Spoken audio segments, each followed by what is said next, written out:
پیارے دوستو، حضرت غوث اعظم رحمتullah علیہ کی والدہ ماجدہ فرمایا کرتی تھیں کہ میرے فرزند عبد القادر جب پیدا ہوئے تو وہ رمضان کے دنوں میں دودھ نہیں پیتے تھے۔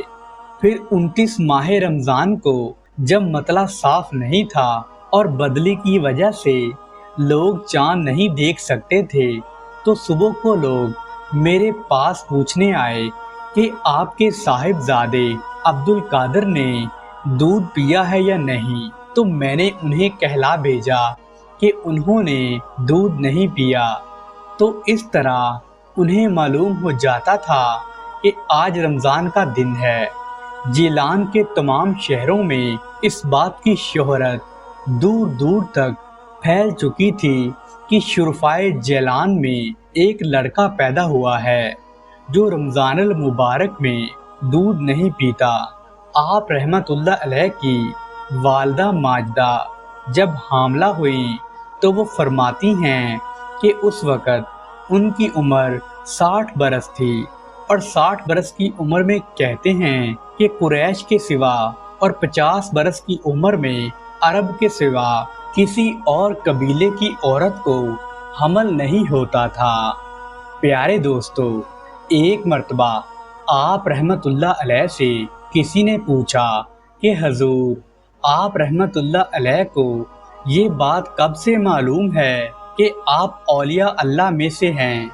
تو آپ رحمتullah علیہ نے فرمایا، جبکہ میں اپنے شہر میں 12 برس کا تھا اور پڑھنے کے لیے مکتب جایا کرتا تھا تو میں نے اپنے ارد گرد کچھ لوگوں کو چلتے ہوئے دیکھا تھا، اور جب میں اپنے مکتب میں پہنچتا تھا تو انہیں کہتے سنتا تھا کہ ولی اللہ کو بیٹھنے کی جگہ دے دو۔ ایک روز میرے پاس سے ایک آدمی گزرا جسے میں بالکل بھی نہیں جانتا تھا۔ اس نے جب ان لوگوں کو یہ کہتے سنا کہ کشادہ ہو جاؤ اور ولی اللہ کے لیے بیٹھنے کی جگہ خالی کر دو، تو اس شخص نے ان لوگوں سے پوچھا کہ یہ کس کا لڑکا ہے؟